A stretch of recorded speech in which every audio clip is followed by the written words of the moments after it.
Katrina? Marco, wala ka na ba talagang galang sa akin? Tinatawag mo na ako sa pangalan ko na lang. Marco, anak, remember, I'm your mother.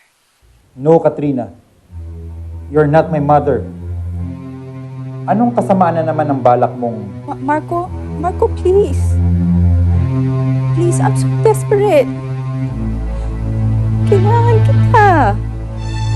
Kailangan ko kayo ni Jopay. Tell me, paano ko kayong makikita? Pwede ko ba kayong makausap? Kayong dalawa? Saan? Nasaan kayo? Bakit? May gagawin kang masama sa amin? Pwes, harapin mo ako. Nandito ako ngayon sa Holy Angel Medical Center. Kasama si Rosalie. Kasama si Rosalie? Bakit? Nalason siya. Sandali. Ikaw bang may pakana nito, Katrina? Hello? Hello?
Kapag may masamang nangyari kay Rosaline, malilintikan ka talaga sa akin. Iwit, tita. Don't umbag me, please. I am not do bad things to Rosaline. Promise ba? Tama naman si Mia eh. Hindi niya magagawang lasunin si Rosaline. Truly, hindi, Eda. Truly. Talaga, promise. Oo nga, Tita Cecilia, wis naman masama si Mia. Oh. Eh kung hindi siya may gawa, sino?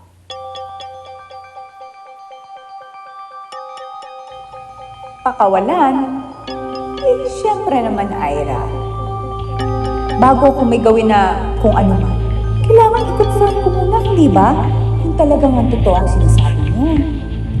Katrina, hindi ako nagsisinungaling. Nagawa ko na kung anong pinapagawa mo. Ira. Of course naman, I trust you, girl. Pero, hindi naman pwedeng ganun-ganun na lang na pakawalan ko na lang si Elma, hindi ba?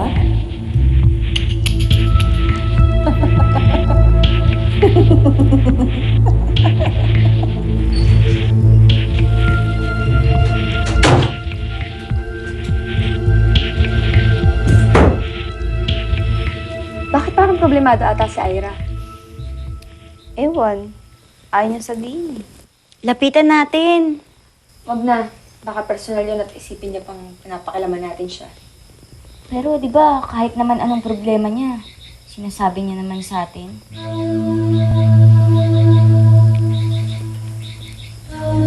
Ay, sabihin mo nga sa akin. Gagamitin mo lang ba si Rosaline para inisin si Marco? O talaga may nararamdaman ka sa kanya? Ha? Kuko, nagilihim ka na sa akin ngayon? Magtapat ka nga sa akin. Pare, minsan lang ako magseryoso. Pare-payong kaibigan lang. Huwag kang manloko ng mga puso. Kaya puso mo o puso man ng ibang tao. Sabi nga ni Weng, maniwala ka sa Carmesius.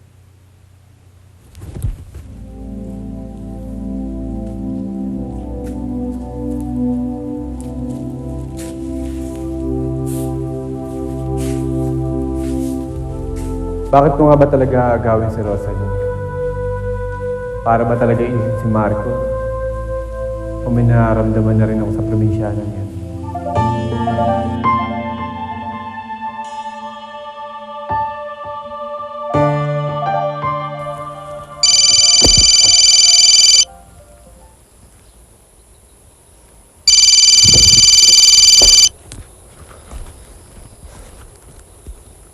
Hello?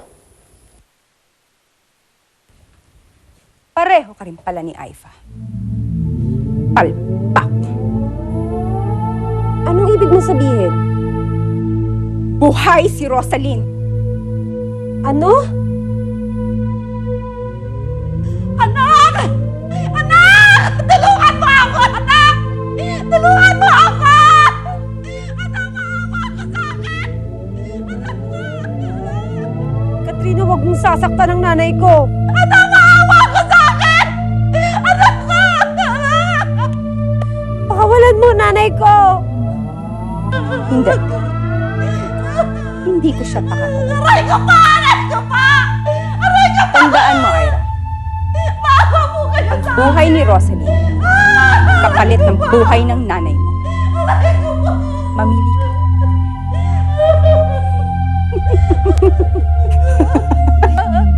Aray ko pa!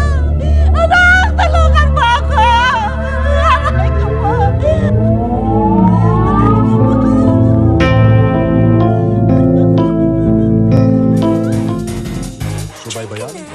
Daddy, mas pinaboran nila si Aifa kesa sa akin. Pinapaboran si Aifa? Bakit? Pinaboran saan? At saka sino si Aifa? Si Aifa ang nandamay sa'yo sa katarantaduhan nila ni Katrina. Pinanalayas ko nga ayaw nilang pumayag. Daddy, may karapatan ako, di ba? Of course you have. Isa ka sa mga boss ng Lagos del Sol. At may karapatang kang patalsikin kung sino man tauhan ng ayaw mo. Pero parang wala akong boses. Kasi sila-sila lang ang nagdidesisyon. Anak, huwag kang magpapaagrabyado. Wala sa lahi natin na nagpapaapi. Lumaban ka dahil hindi na tama ang ginagawa nila.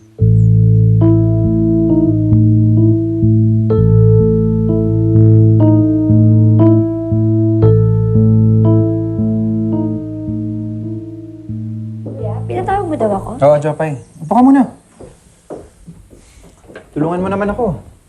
Sure. Ano yun? Tawagan mo si Attorney Rivera. Tanong mo kung paanong proseso ng paggawa ng bagong titulo. Titulo? Anong titulo? Kanino? Titulo ni na Rosaline. Yung lupain nila. Ng mga panlilyo. Now, kung wala na akong pipirmahan, sabihin mo sa kanya gawin niya agad. Kahit magkano abutin ng gastos, walang problema. Basta gawin niya lang asap. Kuya? Oo, Jopay. Ako mismo ang babalik ng mga lupain ni na Rosaline. Kumusta na siya? Medyo okay na. Iniwan ko muna sa ospital.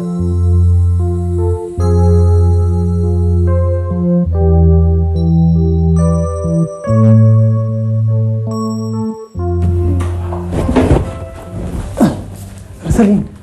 Huwag ka na tumayo. Huwag ka na tumayo. Ano nangyari?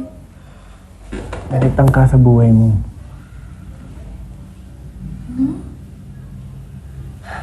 Meron naglason sa'yo.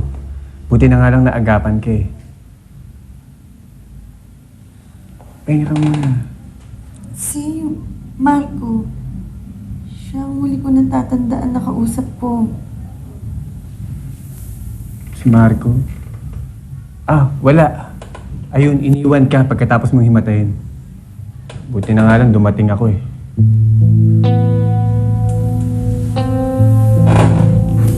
Nabayaan niya ako. Kumain ka muna para madali kang lumakas.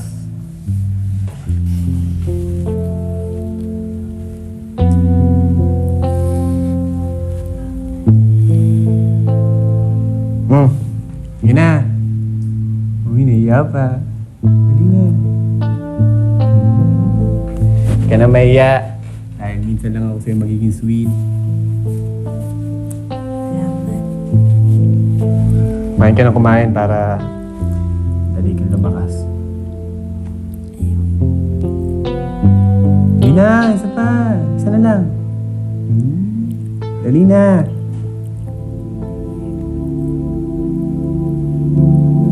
Yan.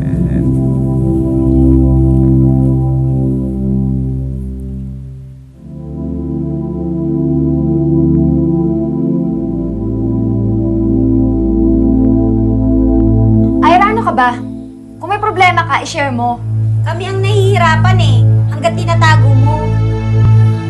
Wala akong problema. Ira, huwag ka na magsinungaling. Kilala na natin ang isa't isa para maglihiman pa. Pwede ba? Pabayaan niyo ako! Sinabi nang wala akong problema eh. Bakit niyo ba ako pinipilit?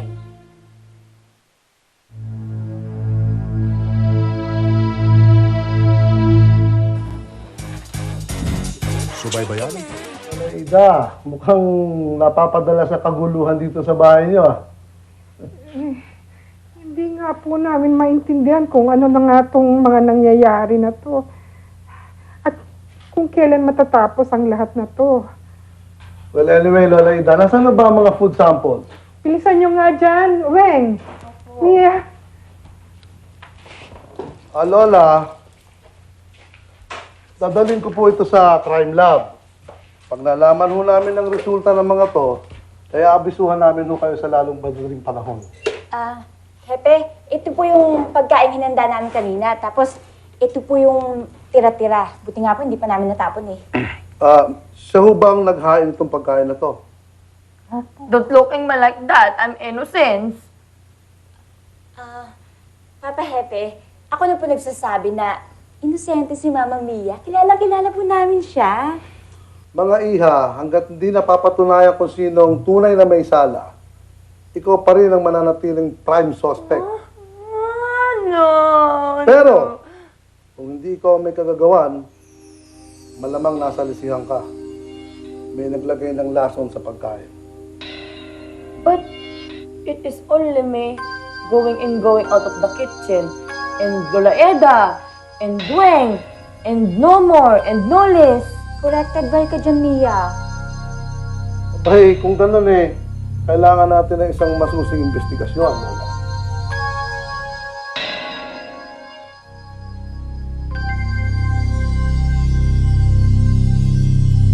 Behera naman buhay to. Nagluto ka na nga, nagpagod-pagod ka pa dyan, naghain ka pa.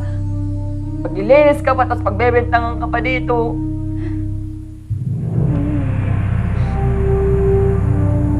Waiting list. Wait lang. I'm remembering. Yes, I remember!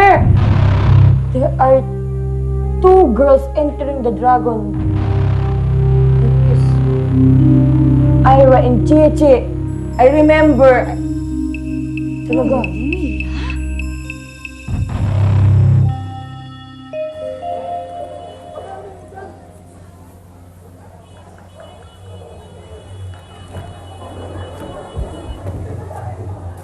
Cheche, bakit ba natin sinusundan si Ira? Hindi kasi ako kumbinsidong wala siyang problema. Kung meron man, wala na tayong pakialam dun. Sinubukan naman natin siyang tanungin pero hindi siya nagsasabi. Kaya hayaan na lang natin siya. Ano ba? Sasama ka ba sa akin o hindi? Sasama? Yun naman pala eh. Tara na.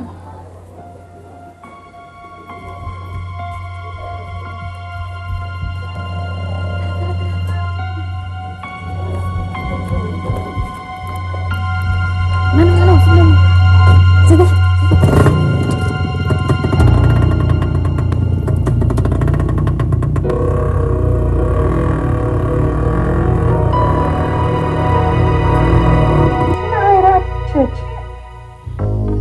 Yes, Grande Eda.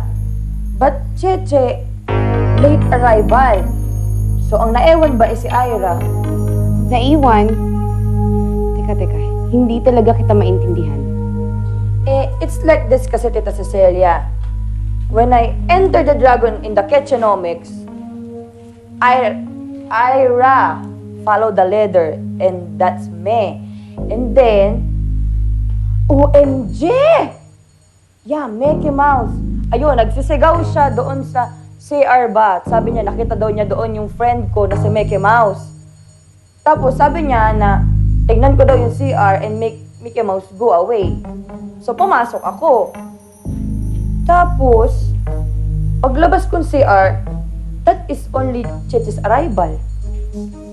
So, pwedeng si Ira ever ang nagbalik ay put ng poison? Teka, saan ba matatagpuan tong Ira at Cheche?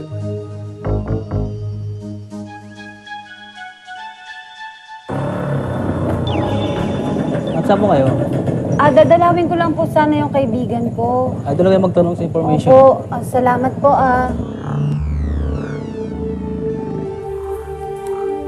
Good evening po. Saan room si Rosaline Pandilio? Panilio, sandali lang po ha.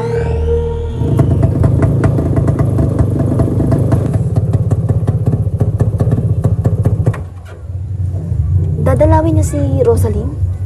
Hindi ko alam na ganun sila ka-close. Pero, bakit wala siyang dala kahit ano? Baka naman magsasabi lang siya ng problema kay Rosaline. Pero nakakainis ha. Tayo kaya ang mga friends niya. Grace, naiisip ako. Kaya lang, di maganda eh. Ano? Basta, mamaya ko na sasabihin, sundan na natin si Ira. Bilis, bilis. Nasa room number 7 po siya.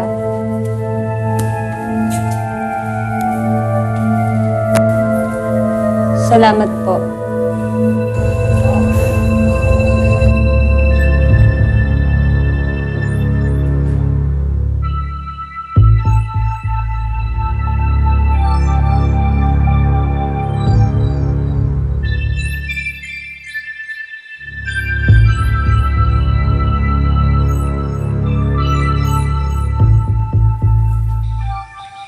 Daddy, seryoso ba kayo sa sinasabi niyo kanina?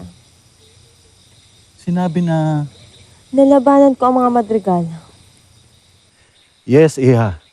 Kung hindi man para sa'yo, para man lang sa akin. Dahil sa pangiiwan sa akin ni Arsenio sa ere.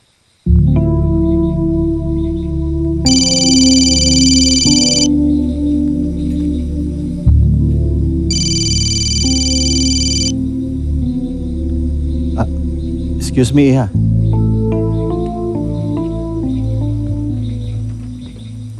Katrina, nandito si Sunshine. I don't care! Bakit ka ba tumawag? Gusto ko lang ipaalam sa'yo na pumalpak si Ira. Pero don't worry, Danilo. Pabalik na rin naman siya ng ospital. And this time, sisiguraduhin niyang patay si Rosaline bago niya iwanan. Good.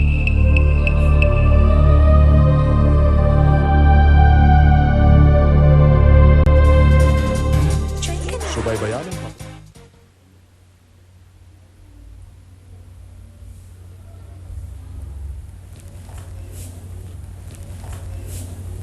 Ma'am, gusto niyo na po bang kumain?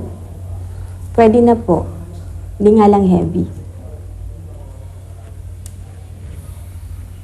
Okay lang ako, nurse. Hindi pa ako gutom. Sige po, ma'am.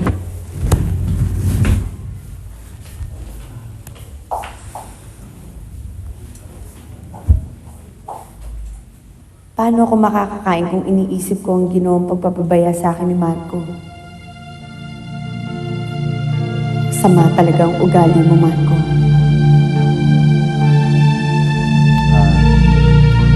Rosaline, mabuti naman maayos na lagay mo. Alam mo ba, namimiss na kita. Namimiss mo rin ba ako? Mali. Masyadong assuming. Ang tamang... Okay, ito. Isip ako. Babe, Rosaline, kamusta ka na?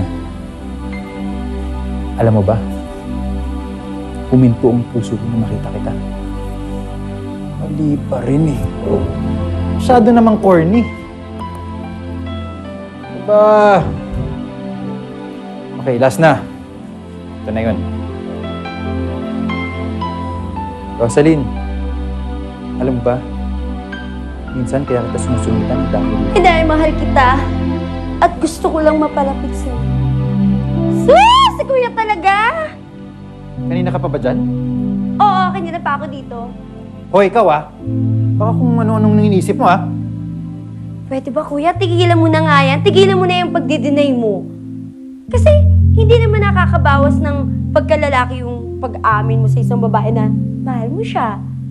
Oh, ay kuya ko! Hindi oh. In love ng kuya ko.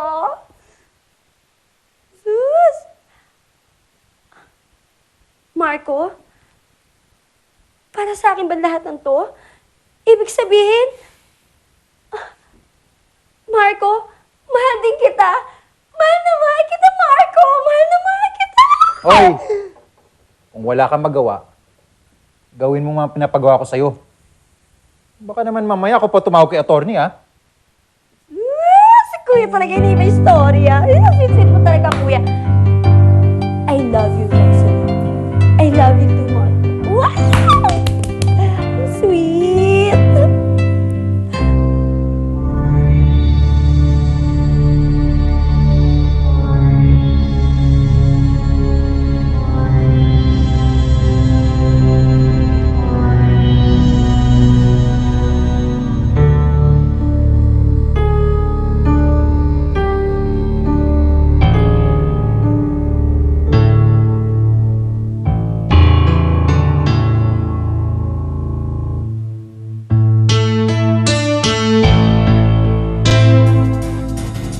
Subaybayanin mo.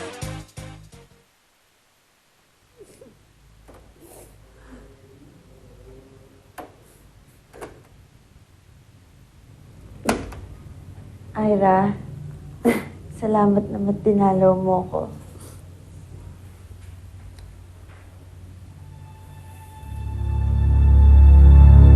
May problema ba?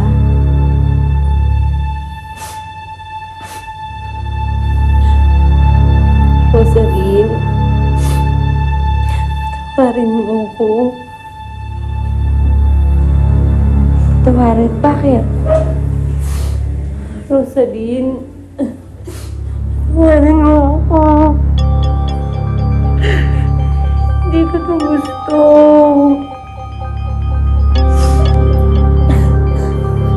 At ayoko rin gawin to sa'yo. Pero nasa panganib ang nanay ko. Para sa kanya, gagawin ko to.